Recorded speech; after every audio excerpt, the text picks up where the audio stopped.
Okay, this is the Pearson BTEC Level 3 National Extended Diploma in Business Specification from first teaching September 2016. We're going to be going over Learning Game B, Investigate how businesses are organized. Learning Game B covers B1 and B2. B1 is structure and organization, B2 is aims and objectives. In this video, we're only going to be covering B1, structure and organization. In the next video, we'll be covering aims and objectives, which is B2. Okay, so B1 covers organizational structures, for example, hierarchical, flat, matrix, and holocratic. And it also covers the functional areas, for example, marketing, human resources, production or operations, and finance. Okay, and you've got some others as well there. Covering Learning Game B, we should be able to answer P3 and M2 of our Unit 1 coursework. P3 states, explore the organization structures, aims and objectives of two contrasting businesses. Now remember, those are your two businesses that you have been doing since the beginning of Assignment 1 for Unit 1. Okay, your profit-making business and your not-for-profit business. And then M2 states to analyze how the structures of two contrasting businesses allow each to achieve its aims and objectives. So the first functional area we're going to cover is human resources. Human resources are responsible for all aspects of managing individuals who work within a business. And their activities include to recruit and select employees, the training and development of employees, performance management of employees, the responsibility for health and safety in the workplace, and ensuring compliance with employment legislation. Now, usually students ask me, what does performance management of employees mean? Okay, so this is one of the ones that I usually go over, and all we're talking about there is the appraisal, basically. Okay, so we're looking at like an appraisal system. Now, an appraisal is basically in most businesses where at the beginning of the year or in teaching, the beginning of the academic year, you sit down with your line manager and you just discuss some targets for the year.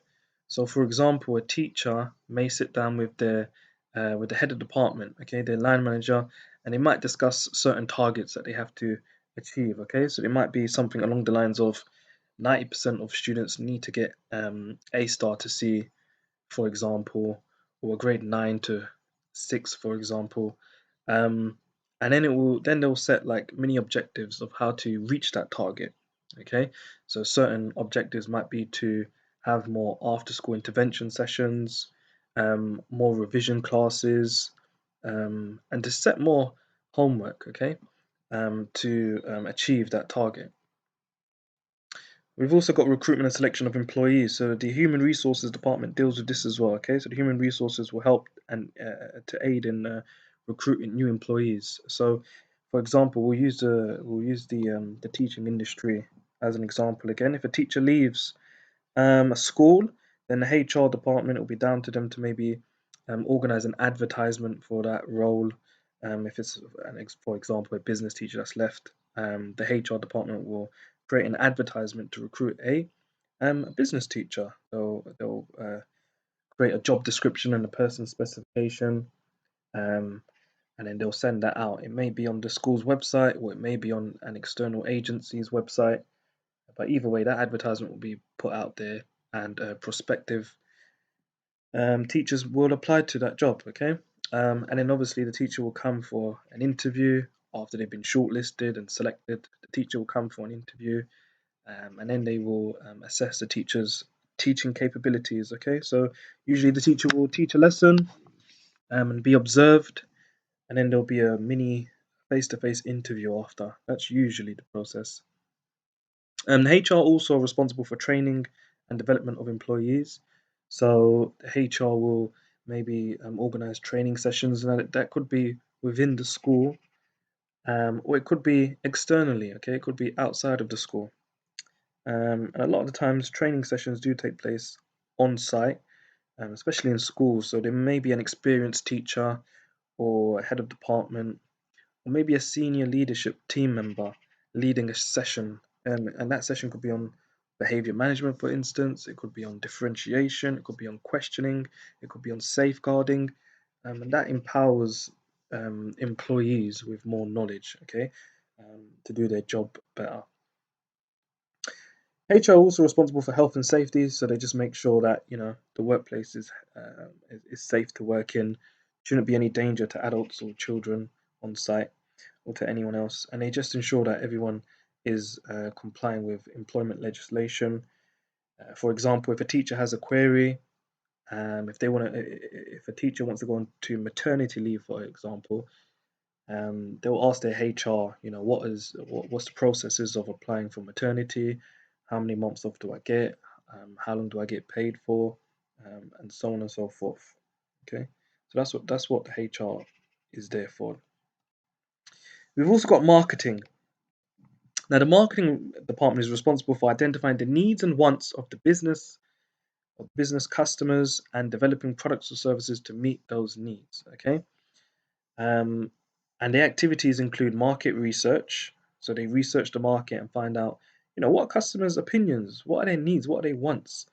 And then what they do is they will design the product, or they will create that product, what customers' needs and wants actually are. All right. Um, and another part of marketing is to develop the actual product. Okay, so developing a marketing mix, which you should know, is the four P's. Okay, the product, the actual product, price of the product, the place, so where the product can be found, or how the product is distributed. Okay, how it reaches the actual consumer from the producer, and how the product is promoted. Okay, how are we going to promote that product? Usually we promote it online. Well, not usually, but in these times, a lot of products are being promoted online. It seems like that's the best form of promotion. Maybe social media, Instagram, Snapchat, between stories. But we also have other forms of advertisement, like television advertisements, billboards, on buses, in the underground and tubes. Advertisements are everywhere. Okay. We've also got the operations department now. So this is another functional area. Now the operations is defined as organizing the process that turns inputs into outputs, finished goods that can be sold to customers. And these activities include production planning, producing the actual product or service, quality control, stock control, and logistics. Okay, so operations is actually producing the product or service.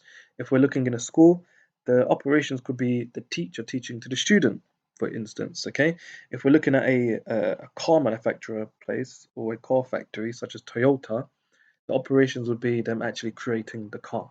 Okay, part of operations is also planning the production. Okay, so planning around the actual production and quality control, checking that the actual product being developed, the actual car being created, is to a high standard and there's no mistakes along the way. Stock control is also part of operations, so just ensuring that there's enough stock in a Tesco's or a Sainsbury's or whatever organization you're working in, just ensuring that there's enough stock.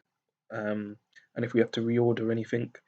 And logistics is just basically the items from it being created and distributed, it being packaged, it being labeled, it being formed into a finished product, and the actual product traveling to the warehouse, from the product being traveled to the retailer, and then the product actually reaching the hands of the consumer. Okay, that's logistics, the start and the finish of the product's journey. Okay. We've also got finance. Finance is managing the financial resources in a small business and reporting on financial performance. So finance is just the numbers of everything, really. I mean, some activities include organization and allocation of financial resources. So for example, again, in schools, the school or the college will get a budget of how much it can spend, and then that budget will be like chunked up or split across the different departments. So maybe the business department, the art department, maths, science, English, and then that money, that financial resource, the money will then be allocated to different departments, which then the departments would instruct their teachers, for example, we've got X amount we can spend on printing, We've got X amount we can spend on items and resources such as maybe calculators or pens or pencils or any art resources they need or any books. And then there'll be X amount maybe allocated for trips and so on and so forth. Finance are also another activity is the financial performance reporting. Okay, so if you're reporting on any profit or any loss or any cash flow forecasts that the business may need to make or create, um, and the last activity is monitoring of cash flow. So a lot of students really know what cash flow is, and I like to tell my students it's not about profit or loss. Cash flow is the money coming in and out of a business. And the money coming in isn't always profit, and the money leaving the business isn't always a loss. Okay, so the money coming in could be a loan from a bank. The money coming into a business or an organization could be an investor investing money, or it could be just borrowing money from a friend or a family member. Okay, those could be examples of money coming into the business, apart from profit. And money being lost could be money being spent on raw materials, money being reinvested into the business for advertising purposes, money going out of the business to pay off a loan or to pay off somebody that you borrowed money from.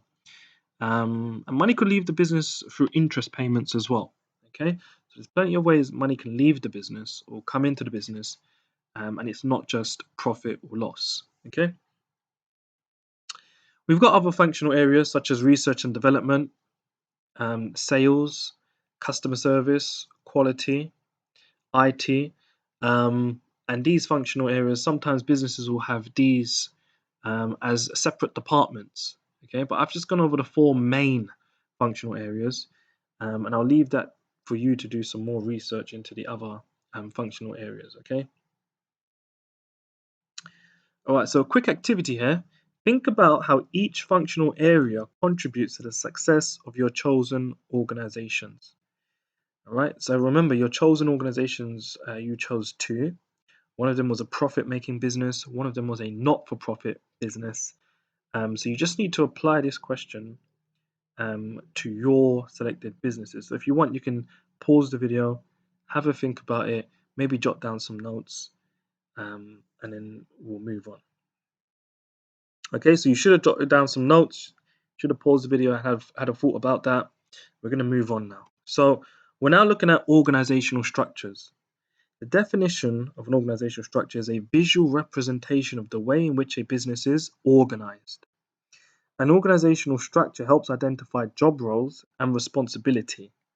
It also helps identify the flow of communication, okay, and where that communication is flowing from. Is it from the bottom to the top or from the top to the bottom? Where is the communication flowing from? And who is responsible for who? This will have a direct effect on a business's competitiveness. The better a business is organized, the more able it is to meet its aims and objectives. Okay? If a business isn't organized and people don't know who to go to seek help or to ask for information or direction or guidance, then the business could be losing out on a lot of things, okay? And it could be deemed as, not really competitive. Now, if a business is organized, people know exactly who to go to for whatever reason, and if they've got an issue, they know who to go to and who will resolve it for them, and how quick that happens. It makes the business more competitive. Okay, if issues can be resolved, then it makes the business more competitive if they know who to go to, and they're able to meet their aims and objectives more quicker. Examples of organizational structures we will be looking at are hierarchical, matrix, flat, and holocratic organizational structures in the next slides. But before we do that, we've got some keywords that we need to just get into our heads. Okay, so the keywords are in purple. Right, the first one is subordinate, and a subordinate is any person below another superior or manager in an organizational chart. Okay, so anyone lower than another person in an organizational chart is a subordinate. Okay, that's their subordinate. Chain of command shows the order of authority or flow of communication from one person to another or from the top to the bottom in an organizational structure. For example, the staff should report to their team leaders, who then report to their store managers, who then report to their regional manager. Okay, so it goes from the bottom to the top. That's the chain of command, and it should show you directly who is responsible for who. Now, the term delegate means to entrust a task to someone less senior. Okay, so a manager will delegate to their staff members. Okay, for example, the store manager may delegate tasks to the shop floor staff members. Okay, that means that they're distributing tasks to those less senior than them. Okay, that's what the word delegate means. So you delegate responsibility or delegate a task to them. For example, if you're a student watching this, if your mother or father or carer tells you, you have to do this job, I want you to clean the house, and then I want you to, I don't know, wash the sink, and then do some shopping for me.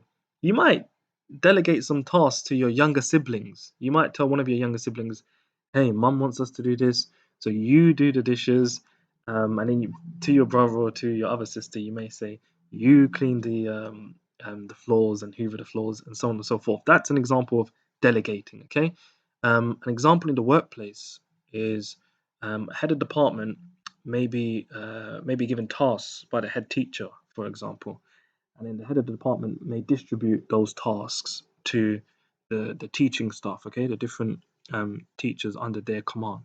Okay, their subordinates. Now we've got the span of control. And this is the number of subordinates for whom a manager is directly responsible for. We've got two visual examples here. We've got one manager one who has 7 people underneath them. Okay, so the manager one has 7 subordinates. So their span of control is 7. They've got 7 people underneath them, so their span of control is 7. And this can be deemed as a wide span of control. The director has 3 managers underneath them. Okay, so the director has 3 subordinates, but this can be deemed as a narrow span of control. All right. Now we've got another keyword here, and this keyword is called delayering. Okay, delayering involves removing one or more levels of hierarchy from the organizational structure. Okay, now why would a business want to do that? Maybe to reduce its costs. Maybe the role of that person is no longer needed, and therefore they've opted out to delayer. Okay, that business has decided to delayer, to remove some of the roles. Okay, so if you look at the chart on the left, or the table on the left, you can see the roles and responsibilities, the different roles and the different superiors on the left. Okay, before delayering, we've got the general manager, the deputy manager, or the deputy general manager. We've got the regional manager, the store manager, supervisors, and then we've got shop floor staff. Okay, so that can be for any business. Those are just some roles and responsibilities or some titles that we have there. Now, if we look on the right, after delayering, so the business has decided, hey, we need to save some costs here, or we need to get rid of some roles or responsibilities because we just don't need them anymore. Okay, so after delayering, we've only got the general manager, regional manager, store manager, shop floor staff. So what's disappeared? The supervisors have disappeared now. Okay, and the deputy general manager has also disappeared. Okay, so the business will be saving money. Now, there's some advantages of delayering. Okay, it empowers and motivates employees as the number of managers is now reduced. Okay, so subordinates feel like, okay, I've got more of a role to play here now. I'm more motivated to maybe get the job done. For example, the regional manager before was reporting to the deputy general manager and not the general manager. Okay, so the regional manager would have conversations or communication with the deputy general manager. But after delayering, the regional manager now has communication directly with the general manager. So they feel more empowered and they feel more motivated to get the job done because whatever has been delegated to them or whatever has been asked of them is coming straight from the top, straight from the general manager. Okay, it should improve communication. So again, instead of the general manager having a meeting with the deputy general manager, and then the deputy general manager explaining what was said to the regional manager. No, that part is just cut off now. So that layer is cut out, and communication happens direct from the regional manager to the general manager. So communication should happen quicker. Um, Again, it reduces the costs as there's now fewer managers. So there's quite a few salaries being saved there. It encourages innovation as there's less restriction. So, for example, the shop floor staff, if they see that they need to make a change, instead of going to the store manager and saying, "Look, store manager, we can make a change. We can do things quicker, faster. We can do this. We can do that." They had to go to the supervisors, and then the supervisor would have to argue on their behalf to the store manager. Okay, would have to, showcase their point. Um, but instead, the shop floor staff can go direct to the store manager and speak to them and communicate with them and just explain their ideas. Okay, so there's less restriction and encourages innovation. Managers are also in closer contact with customers. Okay, so there should be better customer service. So, for example, if a customer had an issue with and they wanted to speak to the manager, the shop floor staff may say, "Well, here's a supervisor." Yeah. Um, but after delayering, if the customer wants to speak to the manager, the customer will speak straight to the manager, go straight to the store manager. The store manager it should have more contact with customers. Again, this should lead to better customer service. However, there are some disadvantages of delayering. Okay, delayering isn't suitable for all organizations. It may have a negative impact and actually demotivate staff because once staff see that jobs are being lost, or roles are being eliminated or cut out, they may feel demotivated. They may feel, hang on, am I going to be next? So that's something to watch out for, and it may disrupt the workplace as people take on new jobs and responsibilities. Okay, so there may be that little transition period where the store manager now, for example, the store manager, sorry, may have to have meetings with a larger amount of people. For example, the store manager's span of control is going to be wider, okay, because they're going to have more people to deal with. Before, the store manager was just dealing with maybe a few supervisors, maybe 2 or 3 supervisors. But now the store manager has to deal with all of the shop floor staff, okay? So it may increase the workload for the store manager, okay? And again, it may widen their span of control. So we just try and use the key words here. It may widen the store manager's span of control. And it may create skill shortages as experienced managers or staff are leaving the business. All right. So our supervisors are gone. The deputy general manager is gone. Okay. We're saving money now, but maybe we needed their experience. Maybe we needed their knowledge. Okay. Maybe we needed their skills.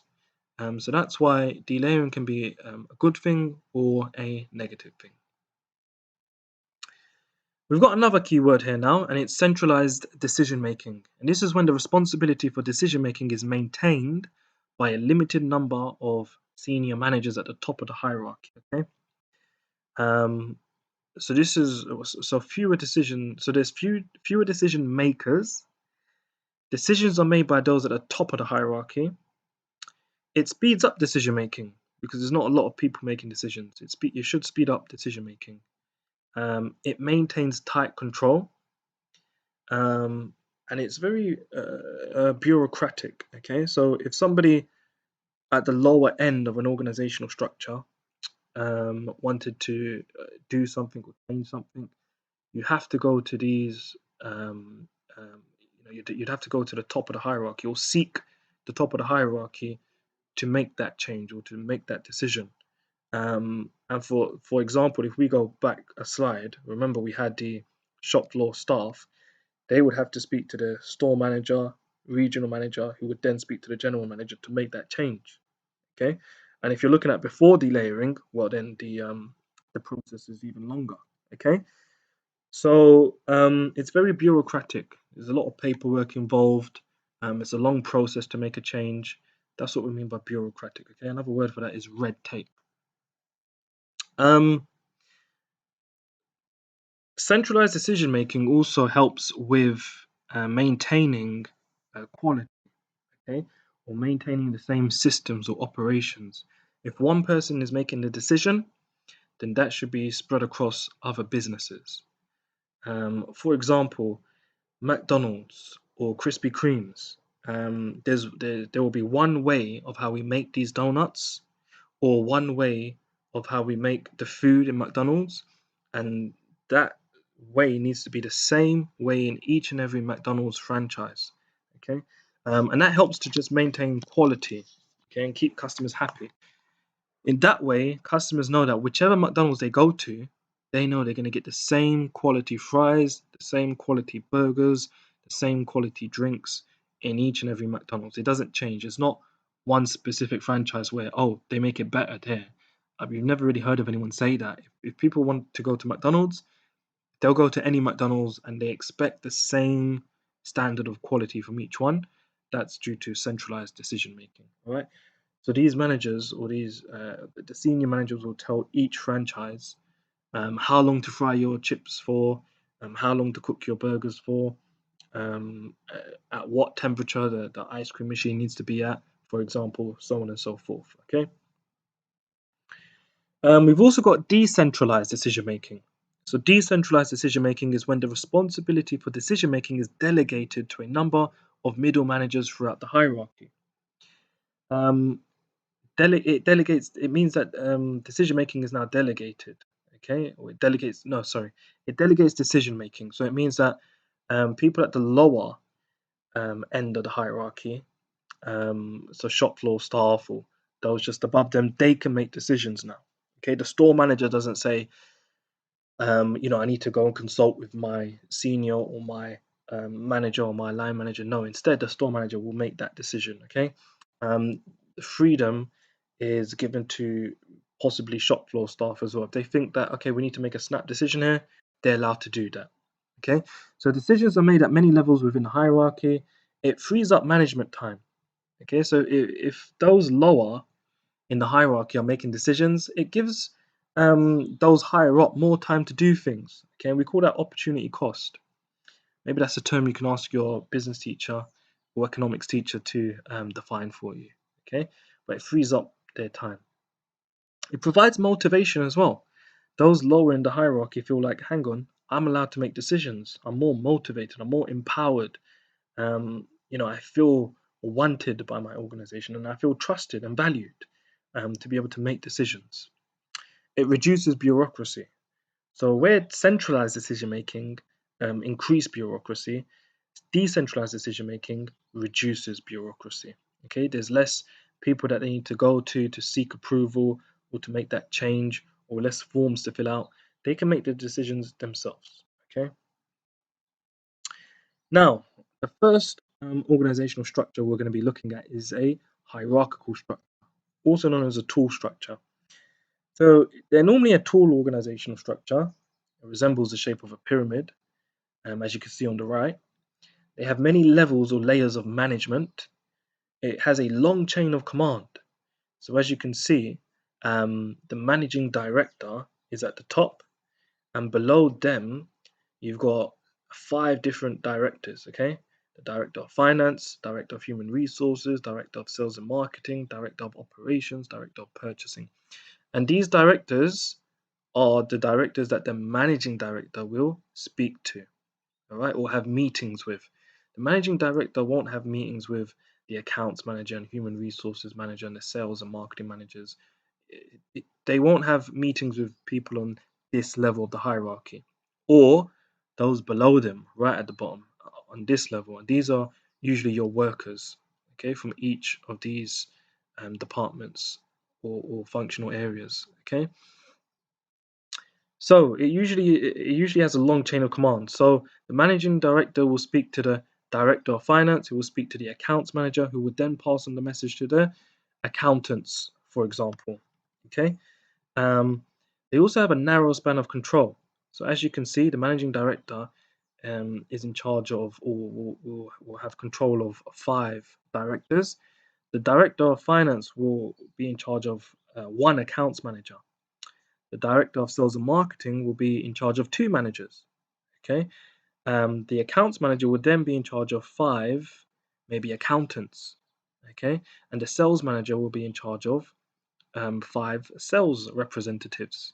Okay, so it has a narrow span of control. They have a narrow span of control.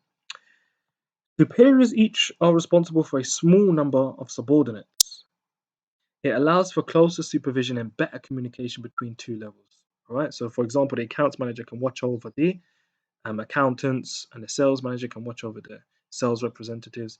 Managing director can watch over the directors.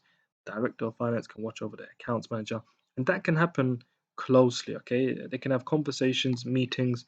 They can have regular meetings. They can meet up. They can ask each other, "How are you getting on?" They can look out for each other's welfare and support them. Okay, may not be better communication when coming all the way from the top. Okay, so if the managing director wanted to pass a message to the accountants, again, the managing director doesn't have a direct meeting with them. The managing director will have to speak to the director of finance, who will then pass on the message to the accounts manager, who will then pass on the message to the accountants. Okay, so the message may be distorted, or it could get lost through all of those meetings. Or other managers, like the director of finance or the accounts manager, may have their influence. Okay, may have their influence on the message. Amazon and Tesco are good examples of hierarchical structures. We've got an example here on the next slide. So you've got the CEO at the top, and there's underneath them, their subordinates are the marketing, maybe director, the finance director, operations director, and human resources director. Underneath the marketing director, you've got 2 managers that they're in charge of. Okay, so their span of control is quite narrow. So they've got 2 managers. The first manager then has 3 supervisors underneath them, and the first supervisor then has 4 members of staff underneath them. Okay, so this is another example of a hierarchical structure and how it might look like. And this is just an example of the hierarchical structure, just enlarged for you. Okay, so you can have a look at it. We're now going to be looking at a flat structure. So a flat structure is usually for micro businesses, and you can see an example of one on the right here. The lines of communication are easy to identify. For example, you've got the CEO at the top. They're in control of 2 managers, and both managers have 5 members of staff between them to look over, to supervise. Okay, that's their subordinates. The 5 members of staff are the 2 managers' subordinates. Okay, the managers are responsible for a large number of subordinates. So usually, they've got a large number. There, it's 5. It could be more than that in a flat structure. It's time consuming for managers to deal with staff. So for staff to have those one-to-one meetings with all staff members regularly and consistently, it could be difficult for them, especially in a flat structure where a manager will be watching over a wide range of subordinates. Okay, where managers will have a wide span of control, it could be time consuming for managers to deal with that. As the business grows, the workload for managers increases. Okay, as the business grows, the workload for managers increases. As they employ more staff, managers will have to watch over these staff. Okay, um, and the staff members may be demotivated with only 1 or 2 managers, because then the managers won't be able to have those one-to-one meetings with them, and won't be able to motivate them, and won't be able to see what they want, what their needs and wants are. Okay, they may be less reluctant to change as well. These managers may be less reluctant to change their ways. There's only 1 or 2 managers in a flat structure, maybe more. And these managers will be there for a long time. They'll be experienced, and they may not want to change. If a staff member has something that they feel, hang on, we can change this about the business, they forward their idea to the manager will be less reluctant to change. Okay. For example, we're now living in a more tech-savvy world where technology is taking over. But a manager who you could argue is maybe 40 years old, they could have a staff member that's 20 years old. Now, the 20-year-old might be wanting to implement more technology into the business, whatever the business is. The manager may be used to doing things their way, the old school way, and might not want to make that change. Okay, to incorporate more technology. There's also fewer opportunities for progression and promotion. Okay, fewer opportunities for progression and promotion um, in a flat structure. As you can see from this example, there's only two managerial roles. Okay, so and in most flat structures, there's usually one manager. So then that means five staff members could be fighting for that one managerial role, and that manager could stay there for a very long time. Okay, so fewer opportunities for progression and promotion, which could be demotivating.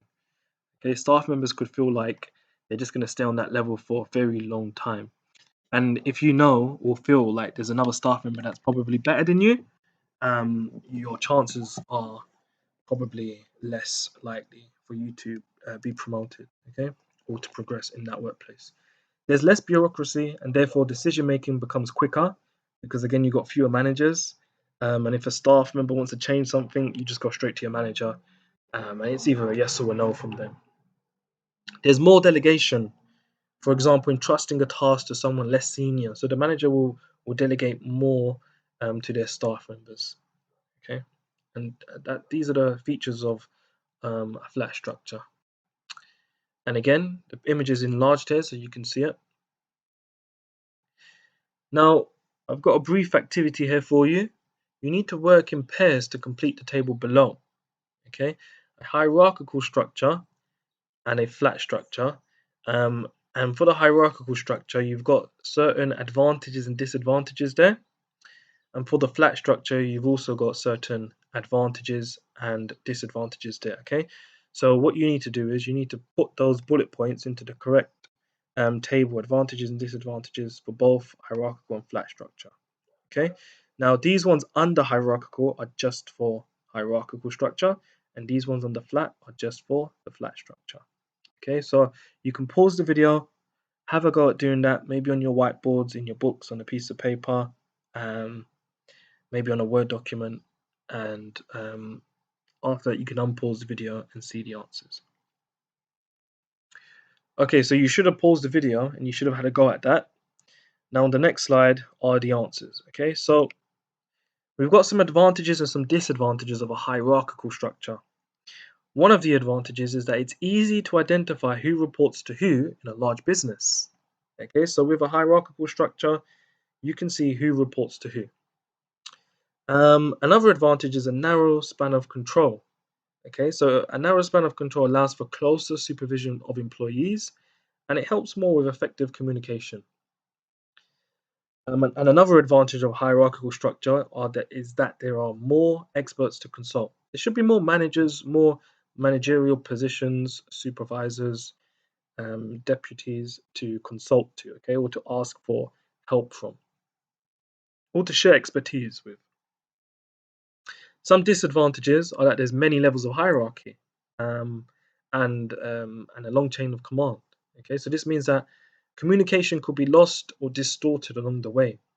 And if you want to ask of something or try to make a change, you have to go through certain levels of the hierarchy. Okay. Now, with a flat structure, the advantages are that there's few levels of hierarchy. So if you want to speak to a manager or a senior manager, it should really just be your line manager. There's a short chain of command. So the information being said to you as a shop floor staff or lower in the hierarchy, the information being shared with you has come directly from the top.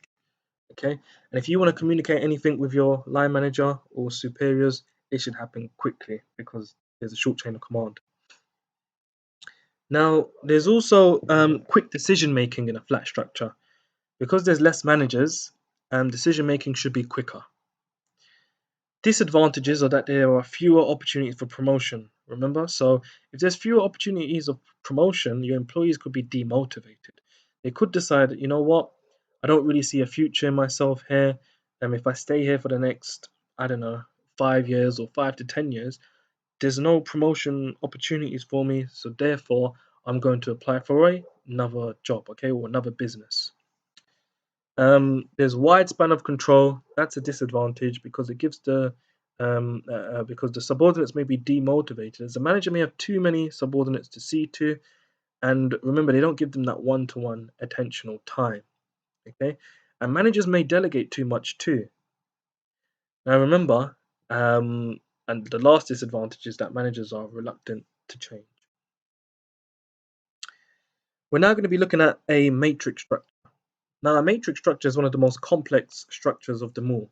Okay, a matrix structure is one where teams are put together from different functional areas with different abilities to work on specific projects. For example, you may get a team member from finance, a team member from HR, human resources, and a team member from the operations department, all working together on one specific project. Employees report to more than one manager, um, and normally this is a functional manager and then a team leader or a manager for the project. Okay, again, it's one of the most complex. And examples of this structure include BT and Microsoft. And we've got a little example there to demonstrate it, but I've chosen to use this example on the next slide, as I believe that this example, this illustration may come across more clearer to you. Okay, so in this illustration, at the top, you've got the different functional managers. You've got the marketing manager, operations manager, finance manager, and a human resources manager. Okay, and on the left hand side, you've got 3 different projects going on. You've got project 1, project 2, and project 3. And these are all managed by different team leaders. Okay, you've got a team leader here, and a team leader here at project 3. Now, in each project, you've got a different team from the different functional areas. So in project 1, you've got marketing team 1, which could be made up of 2 marketing team members. You've got the operations team, which could be made up of another 2 operation team members. And you've got the finance team, which could be made up of 2 finance team members. And the HR team, again, 2 HR team members. So for project 1, you could have roughly 8 people, 8 team members working together, coming across the different functional areas. Now, they bring their skills and their expertise and their knowledge together to build this project, okay, to execute this project, to complete this project. And them working together should be able to get the work done quicker. Okay, they have regular meetings, they work together, they get to understand each other's functional areas and how they work, what can be done and what can't be done, how much budget we have, if we can actually execute this operation, how we can promote this product, and if staff members need any sorts of training to create this item or project, okay, or if we need to recruit any other more members with specialized skills. So these members of the different functional areas work together on this project. Now you've got project 2, which again is made up of a certain amount of marketing team members, operations, finance, and HR, and they'll be working on a separate project for the business. So project number 2. Then you've got project number 3, where again you've got the marketing, operations, finance, and HR team working on another project. So for example, if we take Apple probably or may decide to allocate the marketing team, operations, finance, and HR. Apple may decide to allocate a few members from each department to work on a project, the next Apple iPhone. Okay, they may decide to allocate a few more members to work on the latest Apple AirPods. They may decide for project 3 to allocate another team 3, to work on Apple Watches. Okay, so there'll be several different projects going on in one business, and different members from different functional areas will be working together to complete that project. Now, we've got some advantages and disadvantages of a matrix structure. Advantages are that there is communication across functional areas. Okay, so that helps them to identify their strengths and weaknesses and different skills. There's a range of viewpoints considered. Okay, the marketing team may have not thought of a certain part or point that the operations or the finance team have thought of. Functions support and understand each other. They work together. They're a team. They work as a family. They're motivated. Okay, they're together. Disadvantages are that there's a potential loss of control. Okay, dependent upon effective delegation. Teams may take time to work together effectively, and it can cause conflict. Now, a major disadvantage is that, let's take for example the marketing team. If there's 2 members of the marketing team here working together in project 1, that marketing team, if they decide on something, they then have the decision to make. Do they go to their marketing manager to seek approval, or do they go to their team leader to seek approval? Or do both managers have their own ulterior motives or decisions or influences? Okay, do they have their own aims and objectives? Okay, so that's where there may be some conflict. Okay, now teams, they may take time to gel, they may take time to mold together, they may take time to work together effectively. So it depends. Do these teams, have they worked together before previously, or are they a new team that the business is trying out for the first time to see if it works? At the end of the day, it may take time for them to work together. If you think about um, yourselves as students, if you've ever done a group presentation, sometimes you're working with people that you're not too familiar with. If you're working with your friends, sometimes it's easier to work with them. But if you're working with strangers that you've never really spoken to, you first have to get to know them. What's your name? What are you like? What are your strengths and weaknesses? And if you're doing a presentation, then you try and get, usually one person to do the fancy part of the presentation. You get another couple of people in the presentation that's great at speaking, that they can put their point across really well. You might get another team member to focus on a certain aspect of the presentation because they've got great knowledge. But you have to identify those skills, those strengths and weaknesses. Okay. So those are the advantages and disadvantages of a matrix structure. Now, the last organizational structure we have is a holocratic structure. This is an organizational structure where responsibility, authority, and decision making is distributed amongst the workforce. Employees are empowered and can resolve issues independently. There's clear roles and common aims and objectives and goals. There's no leaders or subordinates in a holocratic structure, which could come across surprising. But the whole point of a holocratic structure is to empower employees with the decision making. Okay, they don't have no line managers, no leaders to go to and ask, can we make this change? Can we do this decision? And there's no subordinates to delegate responsibility to. Okay, you don't have to do all the work in a holocratic structure. You have to work together. It involves clear communication and trust. You have to trust each other. It eliminates bureaucracy or red tape. Okay, so the process of asking, can this decision be accepted, or can this be approved, or filling out forms, that's eliminated. And this type of structure can help a business adapt rapidly to change. Now, if you look on the right, we've got an example of a holocratic structure. Okay, the big circle outside everything is the organization, and the smaller circles within that bigger circle are the teams. So here we can see a team of 3. Just below them to the right, we see another circle. That's a team of 6. And we've got 2 more teams. And then we've got individuals, their individual roles, okay? So you've got a team of people working together, and you've got individuals working by themselves. And they try and work together for the common aim and common objective and common goal, all right? And each person will have their own roles. Now, we've got some advantages and disadvantages of this structure. Advantages are that there's shared responsibility and authority. Okay, so that you share the responsibility. It supports a skilled and innovative workforce. So if this type of workforce is very skilled or highly skilled and very innovative, then this type of structure really supports that innovativeness. Okay, it doesn't restrict creativeness. It doesn't make the workers then have to seek approval. It says to them, look, if you've got an idea, great, let's make it happen. It allows for greater flexibility and ability to respond quickly to change. And again, it's motivational as they work together and they have to trust each other.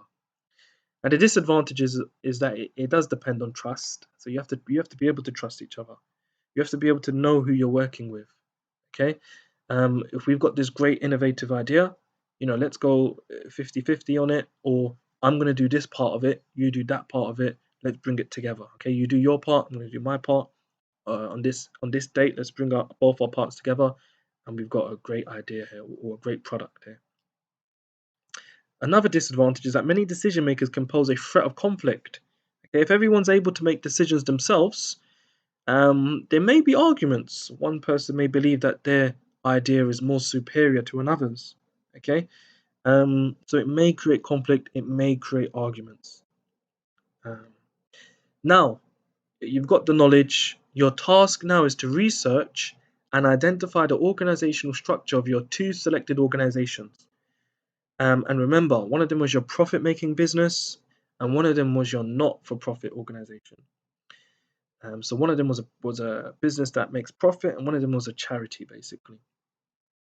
Number two, explain the organizational structures in detail and apply to both your organizations. So once you've researched and identified both your businesses' organizational structure, try and use evidence as well. If you can get a screenshot of the actual organizational structure, an image, that would be great. But then number two, you have to explain the organizational structures in detail and apply to both your organizations. And the way you do that is you then need to speak about whether your business has a long or short chain of command, whether your business has a wide or narrow span of control, whether your business has centralized or decentralized decision making, and the advantages and disadvantages of each type of structure.